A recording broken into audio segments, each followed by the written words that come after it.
Hello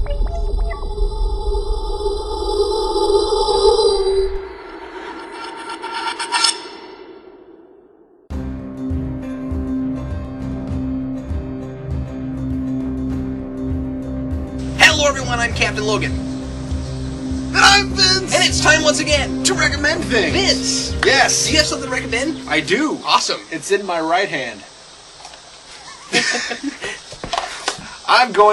I'm going to recommend that you probably, in your best interest, should not watch this movie. But I am going to recommend that if you don't really care about your own best interest, watch this movie. It's a good movie. Now, it follows a guy named Henry who is a serial killer, and thus the movie is named Henry, Portrait of a Serial Killer.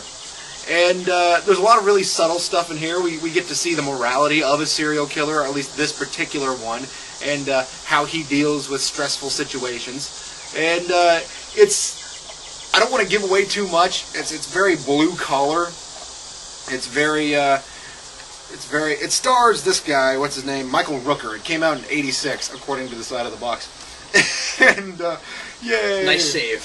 Homework is easy when you have it on the side of the box. I got this from Johnson County Library. Still moving. Vince used to cite Wikipedia in his college papers. Don't do that. It's bad for you. But you will tick off your professors. Anyway. It's kind of an insulting statement, wasn't it? Yeah, sorry about that. Yeah. But it wasn't true. It sounded better so in there. my head, yeah. Go ahead. So, yeah.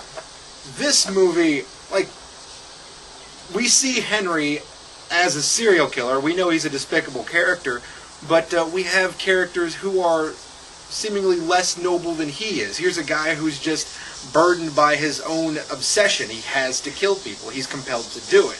However, there's another guy in this movie who's just a sick person, and there's a difference between a guy who is knowingly evil and doesn't care, and there is a difference between a guy who is evil and can't help it. Does that make sense? Mm-hmm. And I think we're kind of dealing with these two types of characters, and we're going to see which one is which. And it's nothing's certain. The movie doesn't necessarily take the side of any one character, and by the end of the movie, you realize how unbiased the movie is toward its own characters. But, who are you going to like? Who do you call likable? I thought Henry was more interesting. But, it is a bit of a character study, and it is about Henry. So. And it's got the word portrait in the title, which immediately makes it a character study. Indeed. Paint a portrait, and it's a killer! So there you go.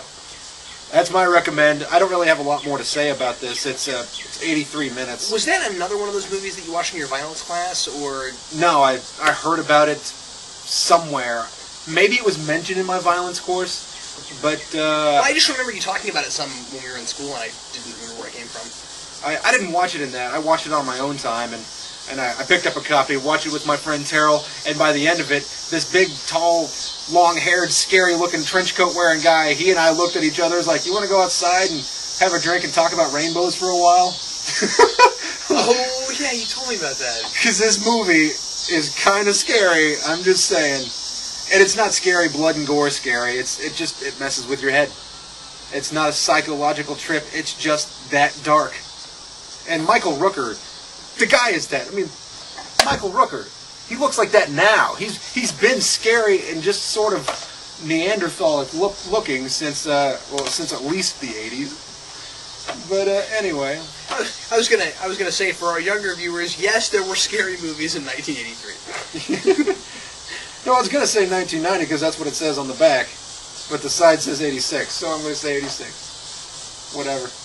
I didn't really look into this. I don't have internet at the moment, but here I am on your internet. Today I'm going to recommend a graphic novel, a short graphic novel, put out in one volume, called Serenity, The Shepherd's Tale. This was sent to me to borrow from Mr. Colton Pope, who's one of our awesome viewers who has sent me some things. And anyway, he sent me the Angel After the Fall stuff and said this is a bonus. I think this just came out either this year or last year. I forget. It doesn't say on the spine, so I'll open it up. I know this is quite recent, but 2010. So this is last year. Anyway, so this is, of course, based on Serenity and Firefly, and it gives us that mysterious background about Shepard Book that we always wondered about from the series that we never got because it got canceled, and then, of course, they didn't do it in the film, which, I mean, there was way too much else going on in the movie, so you couldn't have expected that. And, of course, Book isn't even, a huge character in the film, and he's, in fact, killed off in the film, which is not giving anything away because you wouldn't really want to read this if you didn't know the series and the film, and this opens with that very scene, with his death. So, first of all, let me mention that Book was always my favorite Firefly character. I love Shepard Book. I always thought that he was super interesting, and I was always really intrigued by him because here's a guy who seems to be this really devout Christian man who has this dark past, and occasionally he'll run into someone who's heard of him or who's met him and is like, no, that guy's not a shepherd. And you're like, ooh, what is it? Like, is he really a faith-believing guy, or is he making all this up because he has some ulterior motive? All these questions would arise, and then they were never answered. And this does a fairly good job of answering those things, and it makes sense, and it feels like something that could have been a single episode pretty easily. It is written by Joss and Zach Whedon. Joss Whedon outlined it, decided what the story points were going to be, so it's as good as canon, because it's what Whedon would have done with his backstory had the series continued, and Zach Whedon wrote the dialogue, and Zach Whedon's great at dialogue, and I like his writing about it as well as I like Joss's. And one of the Whedons is good at dialogue? Yeah, I know. You're kidding me. Here, I don't want to give anything away, again, because it's pretty short. This is probably about a half hour, 40-minute read, and I don't want to give anything away because the whole point is there's this big, giant, mysterious background for this character. What I will say is that it did something I've never really seen before that was really interesting, and that's the progression of how the story points happen. The entire thing goes backwards. So it starts with Book's death, and then it goes 2 years earlier, and then shows us some scenes.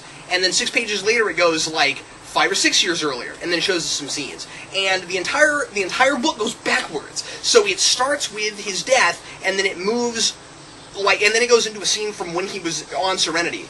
And then those characters never appear again, because it keeps going backwards into his life, all the way back to when he's like a teenager. Maybe even a little bit earlier, and that's all I want to say about it. It's definitely worth reading if you were a fan or enjoyed it all. Firefly and Serenity. That's all I think I'm going to say about it. All right. But anyway, that's it. So thanks a lot for watching us recommend stuff, and we'll recommend something for you once again next week. I'm Captain Logan. And I'm Vince.